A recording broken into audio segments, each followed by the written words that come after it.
we have been given. Let us rejoice and be glad in it. My name is Lynn Hare Sargent, and I'm a member of the Church Parish Committee. We'd like to welcome you today as we come together once again for the Fellowship of Kindred Minds, as the old hymn says. We'd especially like to welcome newcomers to First Parish. A form is coming out in the chat, I hope. Yes, there it is, that we invite you to fill out so we can keep you posted with the newsletter. I also want to invite everyone to stay on after the service for informal conversation, to talk about what you imagine for First Parish Church as we try to get through these challenging times, and to imagine even better things for beyond. In the here and now, let's thank Michael Feeney and Carrie Burkowski for being our tech and Zoom people for today. And please, they're looking for others to help them and take on these roles too. So keep that in mind. Now I'm going to talk about some highlights for the calendar for the week, which you see now on your screen. Here are some highlights for the week ahead. Skipping down to next Sunday, January 17, we will be sharing our service with Warwick, Rhode Island's Westminster UU Church. Their congregation will be virtually visiting ours, so let's plan to make them welcome. Also, there is an urgent need for Sunday school teachers, especially for the Thursday evening World of New Friends class for kids from the 2nd to 5th grades. Please contact RE leader Eileen Knight for information. And finally, heads up everybody for this week's kickoff of the annual Financial Stewardship Canvas. It's been a hard year for many, but together we can thrive. Here's a message from Alma Morrison, chair of the Finance Committee. In advance of the official rollout of the stewardship campaign mailing, which will go out to everybody this week, we held a preliminary email canvas of members of the parish committee, members of the endowment committee, the finance committee in the past few days. Early results have been that the leaders of our congregation have responded with wonderful generosity, with many increasing their pledges significantly. They set a wonderful example for all of us. Signed, Alma Morrison. This ends our announcements. At the heart of our life together is a promise of how we will be together. Our covenant expresses this promise. We say it every week to connect and recommit ourselves to live together in love. Let us say it together. Love is the spirit of this church, and service is its law. This is our great covenant, to dwell together in peace, to cherish the living earth, to seek truth in love, and to help one another.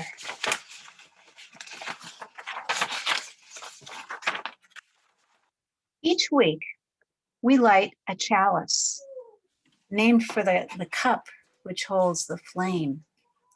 The flame symbolizes different things to each of us, but always it is a sign of our gathered community. This week especially, we give thanks for the light which shines from the First Parish of Scituate, reminding us that we are not alone in our values, in our hopes, in our struggles, or in our dreams.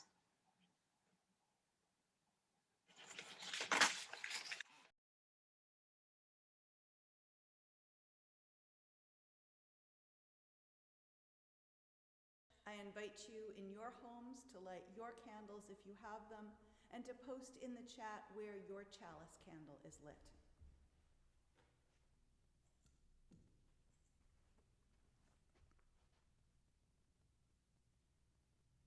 Week after week, over the last 4 years, we have gathered to make sense of attacks on refugees, Black and Indigenous people of color, the environment, our justice system. Week after week, we have supported and encouraged one another. The strength of this community, our shared search for truth, and our commitment to recognizing and celebrating the inherent goodness of all people have sustained us.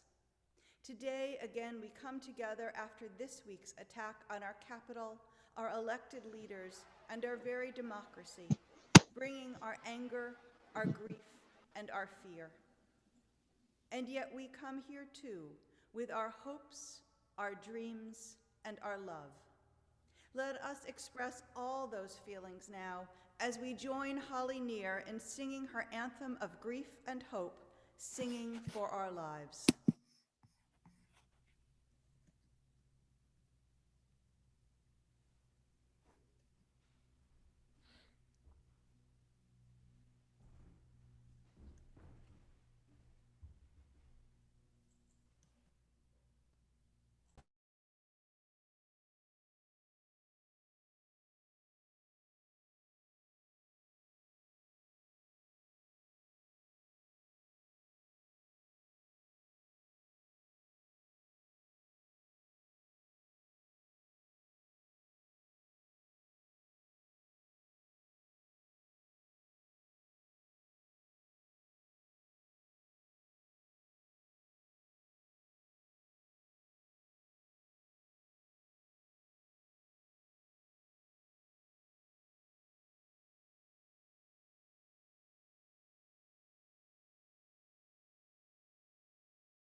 This is the time in the service where if we were together, I would invite you to, the children and anybody else who wants, to come down front and join me for some conversation.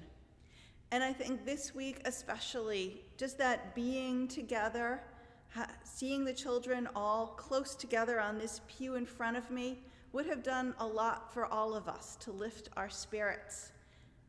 I think it was especially hard this week with all that was happening to feel isolated, whether you live alone or whether you live with a family that's 5 or 6 or 7. I'm not sure how big our largest family is, but how many people are in your household? I think we still wished that we could gather together and hug one another. I thought about opening the church on Wednesday night so that we could come and light candles, and then I realized, no, we still can't gather. But we gathered in other ways. Many of us connected over Facebook. We messaged each other. We knew that we were together. I was thinking that there's another way I've always felt like people are with me. When I was in high school, when I had to take a big exam, I would bring objects that were special to my family and lay them out on the desk in front of me. I don't quite remember what they were. I had something from my mother and my father and my sister. The one I remember was that my grandfather, who lived with us, gave me his silver boxing medal from when he was in college, I think. And I always had his boxing medal on the desk in front of me. And I felt like they were with me, encouraging me, giving me strength. We do that in this church when we give prayer shawls to one another. I have some here that are going to go to people who are going through a hard time right now. There are 3 here, and I have 3 people in mind for them. But we have more prayer shawls, and if you need one, please let me know. You can be any age. You don't have to be dealing with an illness. Our prayer shawls are like the hugs that we can't give each other. You can wrap yourself in a prayer shawl and remember that you are not alone. It's one of the many ways that we support one another in this community. So would you join me now in blessing the prayer shawls that we are going to give? I invite you to put your hand out as if you're reaching towards the prayer shawls and send your energy, your love. It doesn't matter that you aren't here. Your love will find its way. May the spirit of life be upon these shawls, warming, comforting, enfolding, and embracing. May each be a safe haven, a sacred place of security and well-being, sustaining and embracing in good times and hard. May the ones who wrap themselves in these shawls be cradled in hope, kept in joy, graced with peace, and wrapped in love. And say with me at home, amen and blessed be. Beth is now going to introduce our anthem, which is more about love. Hi. I'm sorry I had some internet trouble, but I'm back on. It's so good to see everybody. It's been such a tumultuous week. We've witnessed events that have shaken our trust in our leaders and in our fellow Americans.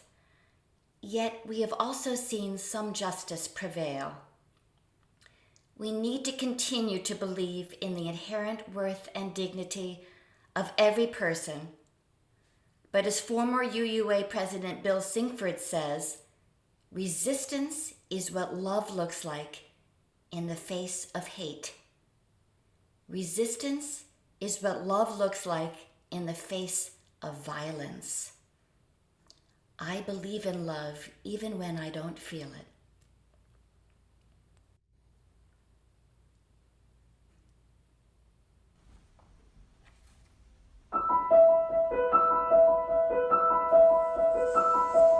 I believe in love. I believe in love. Even when I don't feel it.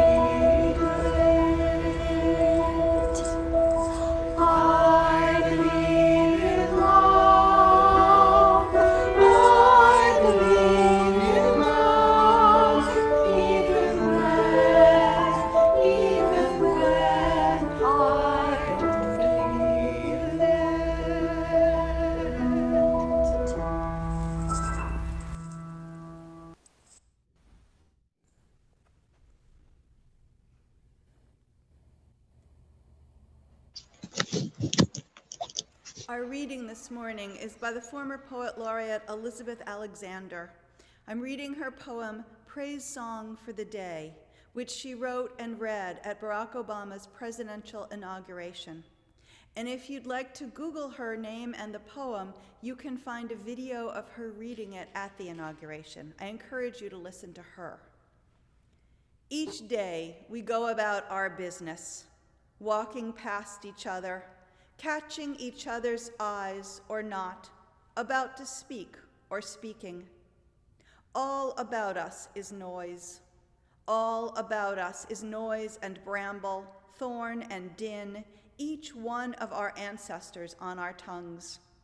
Someone is stitching up a hem, darning a hole in a uniform, patching a tire, repairing the things in need of repair. Someone is trying to make music somewhere with a pair of wooden spoons on an oil drum, with cello, boombox, harmonica, voice. A woman and her son wait for the bus. A farmer considers the changing sky. A teacher says, "Take out your pencils, begin." We encounter each other in words, words spiny or smooth, whispered or declaimed, words to consider, reconsider. We cross dirt roads and highways that mark the will of someone and then others who said, "I need to see what's on the other side. I know there's something better down the road." We need to find a place where we are safe. We walk into that which we cannot yet see. Say it plain, that many have died for this day. Sing the names of the dead who brought us here, who laid the train tracks, raised the bridges, picked the cotton and the lettuce, built brick by brick the glittering edifices they would then keep clean and work inside of. Praise strong for struggle, praise song for the day, praise song for every hand-lettered sign, the figuring it out at kitchen tables.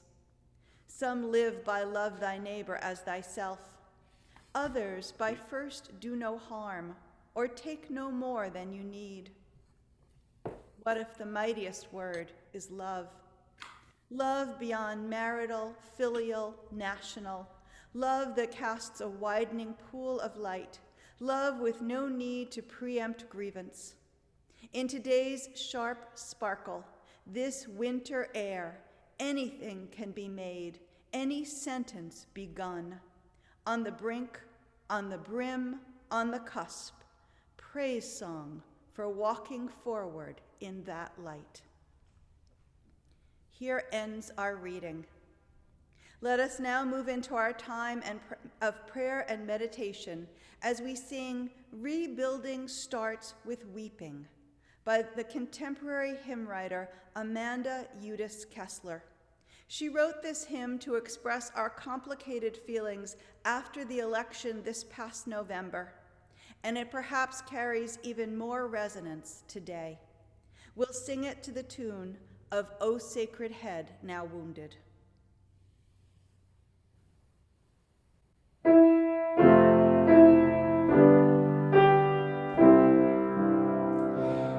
Rebuilding starts with weeping, with tears that fall like rain, with full and honest grieving for. Did we just lose Beth's internet?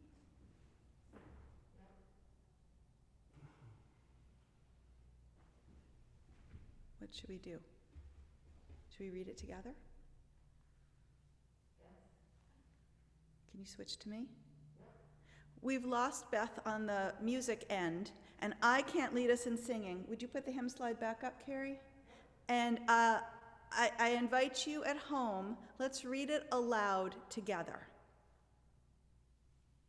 Rebuilding starts with weeping, with tears that fall like rain, with full and honest grieving for years of loss and pain, for suffering and sorrow that never had to be. Rebuilding starts with weeping for all who are not free. Rebuilding starts with praying, with hopes allowed a voice, with visions for our country, with reason to rejoice. We offer up our spirits, our hearts and minds and hands. Rebuilding starts with praying for strength to heal our land. Rebuilding starts with loving, with care for every soul, with yearning and compassion that all may yet be whole, that enemy and neighbor may know a better day. Rebuilding starts with loving, for love will show the way. I hope you'll let that song, its tune and its words, sing in your hearts over the days to come. Now, as we go into our time of prayer and meditation, I invite you to get comfortable, perhaps to put your feet flat on the floor and sit up, or lie down if that's how you meditate. Close your eyes or look at your candle, and let us open our hearts to mystery.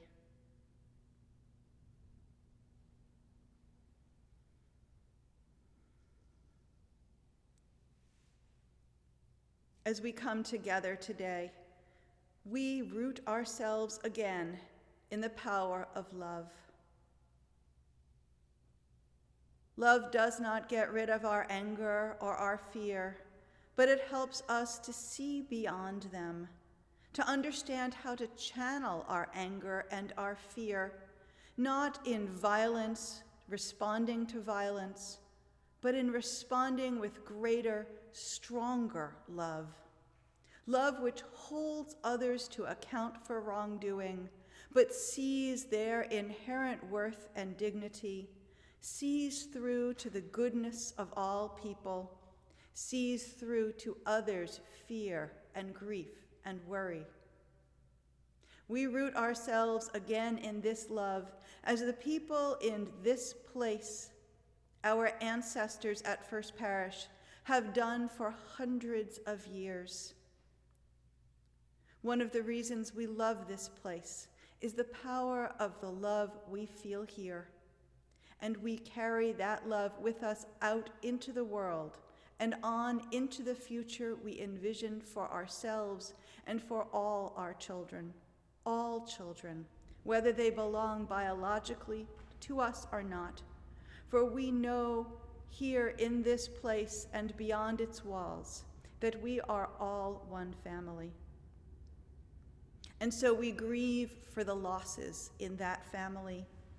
We grieve again, as we have weekly, for those who have died of COVID, for those who have died of other illnesses, many alone in the hospital, unable to be held and sung to and told stories by their loved ones as they left this world.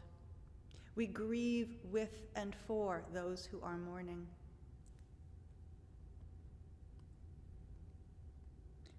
We grieve for the family of Capitol Police Officer Brian Sicknick, killed in the line of duty as he defended our government. We grieve too for the family of Peter Levitt, former member of this church and former town moderator of Scituate, who died recently.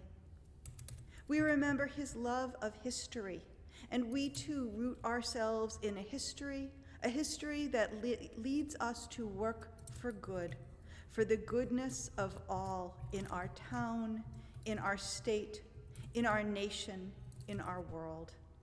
May that goodness work in our hearts and in our lives. In silence, let us now take time for our own prayer and our own meditation.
peace of this time to continue to bless our hearts and minds.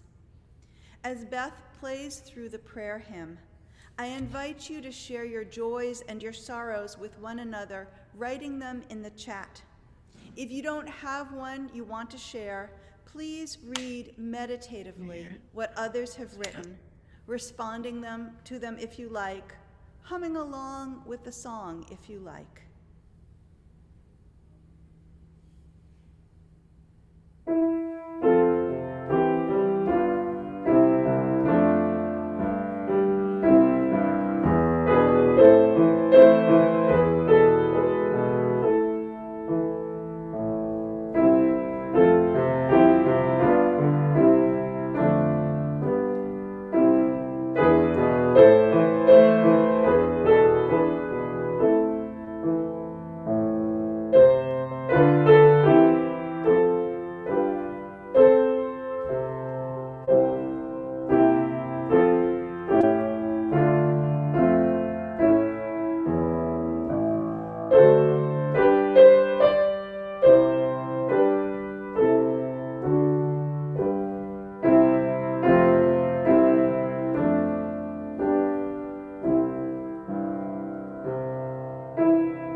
We now in saying together our unison prayer by the Unitarian minister Joe Barth.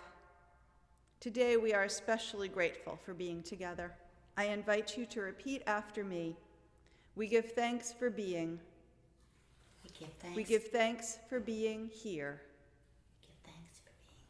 We give thanks for being here together.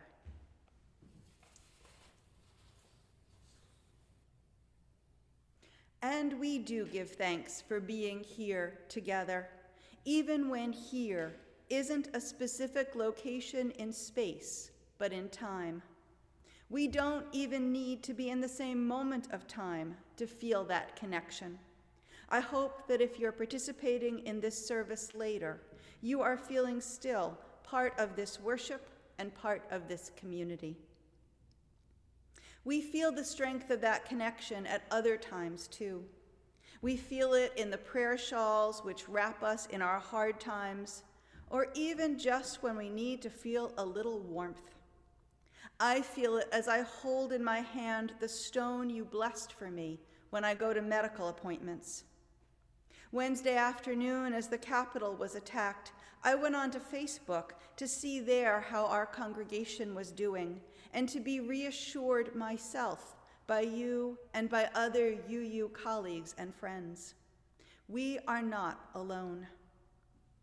But even when we aren't in a time of national or personal crisis, this community supports us in ways that aren't always obvious. Our theme in worship this month is imagination, and today I invite you to think about how First Parish helps you to imagine who you could be and to live into that person. Begin with the bedrock of our good news, the inherent worth and dignity of each and every person. Or as the transcendentalists of our past might have put it, each of us shines with the light of the divine. Think about it. Each of us is holy. Each of us is beloved. How does it feel to know that?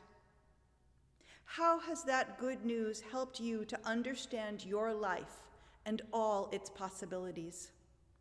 For those of you who were raised in a faith tradition which spoke instead of original sin, how did coming to this church open your heart, your mind, and your life?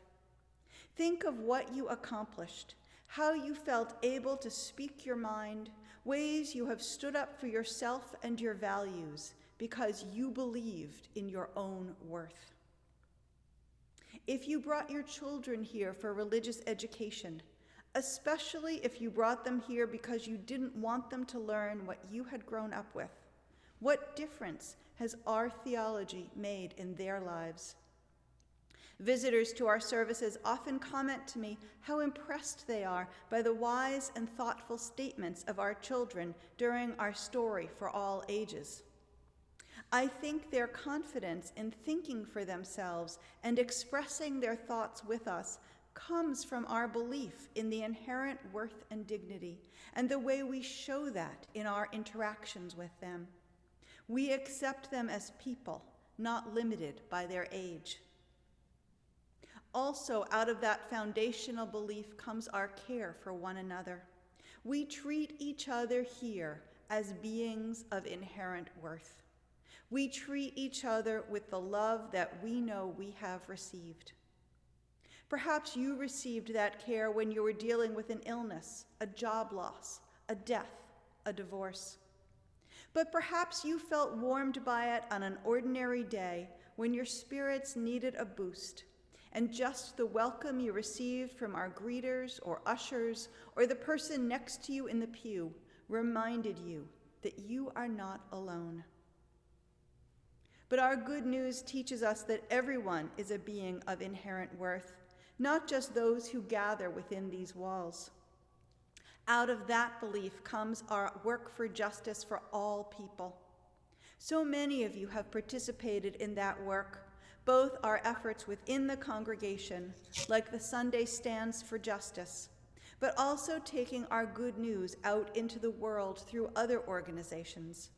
Members of this congregation over the years started South Shore Housing, the Situate Community Garden, the Situate Food Pantry, Sands, Facts, and Stride, worked for Common Cause, demonstrated against nuclear weapons and for the environment, wrote innumerable letters to government officials and world leaders. On a more personal level, our men's ministry is the go-to group for our town when a vulnerable person needs help with a home repair or a move. What is the work which has engaged you? How has doing it changed you? And how has it helped to bring closer to reality the world of justice and care our imaginations and our values hold before us? What would the world be like if you hadn't had the capacity to imagine yourself able and called to do that work? This is how First Parish has helped us and those who went before us to spread love for nearly 400 years. 400 years. That's a long time. And we will reach that 400th anniversary on January 18th, 2034, 13 years and 11 days from today. We are here today because our First Parish ancestors imagined a church which would outlive them and did what they needed to do to ensure its future. Now it's our turn to do that, to offer our own resources, our money and our time, our visions and our hands, to make sure that First Parish continues to be a beacon of love and truth. We are not called to continue the church of the past, but in every generation to take our timeless good news and make it come alive in the ways needed for our times. How will we do that? How will we set ourselves up to move into our 5th century? Our First Parish Finance Committee has been direct in saying that we need to begin by increasing our financial support. I know we all love this church, but we do not support it at the level at which other UUs support their churches, including those in less affluent communities. If we are to continue our levels of ministry now, and if we are to leave a church for those who will come after us, we need to increase our financial commitments this year by 50%. That sounds like a lot, but if you think about it as a monthly or even weekly expense, it's not so intimidating.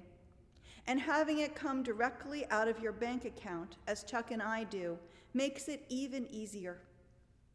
Some of you can't increase your pledge by 50%. Some of you may realize you can increase it by more than that. Some of you are new to this church and are just starting to think about how to put what this community offers you into a financial calculation. All our situations are different, and everyone is equally welcomed, honored, and loved here, regardless of how much you are able to contribute. But please, before you set your pledge, think carefully about how much you are able to offer and what this church means to you and to our community. And as you think about your financial commitment, please consider as well increasing your personal commitment. Though we are still weighed down by the pandemic and all that is happening nationally, we can see through to a time when we will be able to be together and when we will be able to work more fully for positive change rather than spending our energies protesting the decisions and actions of our government. What is the church we need for those times? What will feed us and help us to feed our world? It's not my role to answer those questions for you. I am here to answer those questions with you and to work with you together and individually to live out our responses. But I can tell you that whenever we are faced with big questions like those, it helps to break them down into pieces. So think about it like this. What worship will offer peace, comfort, and challenge to this community? What knowledge and spiritual practices do children, youth, and adults need in these times? And how do we learn and teach them? How can we care for one another? How do we welcome people into this community and help them feel part of it? How do we carry our good news into the world in words and in actions? What building is needed to house this work? What financial management is needed to ensure it?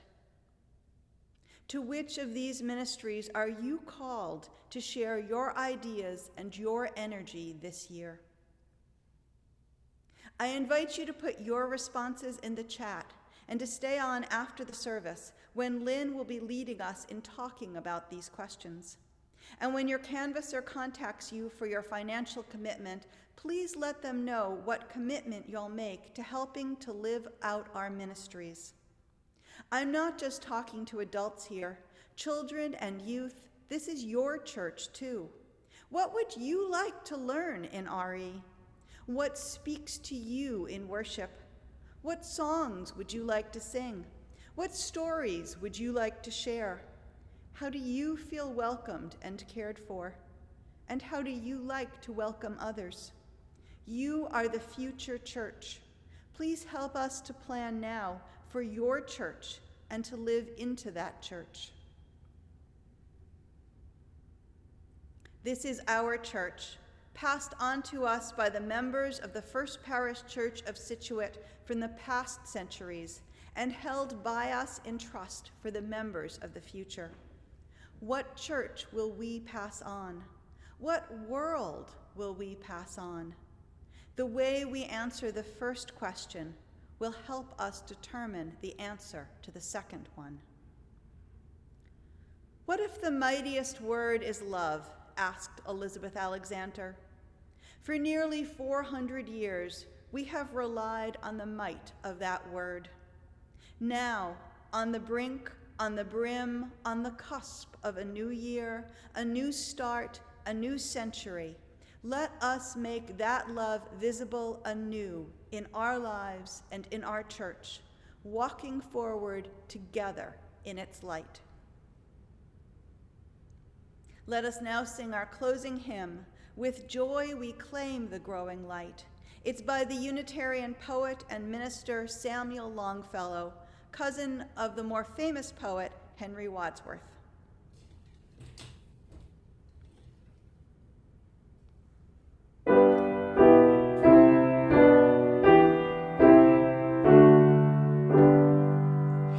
With joy we claim the growing light, advancing thought and widening view, the larger freedom, clearer sight, which from the old unfold anew. With wider view come loftier goal, with fuller light, more good to see, with freedom truer self-control, with knowledge deeper reverence be.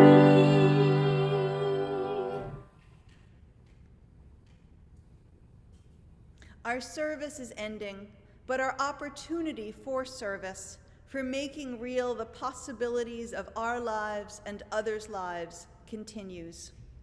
One of the ways we work for good is by putting our money into organizations which work for good. As always, I invite you to support the work of this church. This month as well, I invite you to support the work of Families for Justice as Healing, which advocates for current and formerly incarcerated women and their families. Their founder, Andrea James, came to speak to us in 2014 and inspired many who heard her to support their work. They call their work Reimagining Communities, so we partner with them this month as we extend our imagination also. You may learn more about them and donate at their website. The link will be posted during Beth's music at the end. And now, in your goings out and in your comings home, may God bless you and keep you. May the face of God shine down upon you, from within you and from without you. And may you be filled with love, with peace, and with joy, today and every day to come. Go in peace into our future.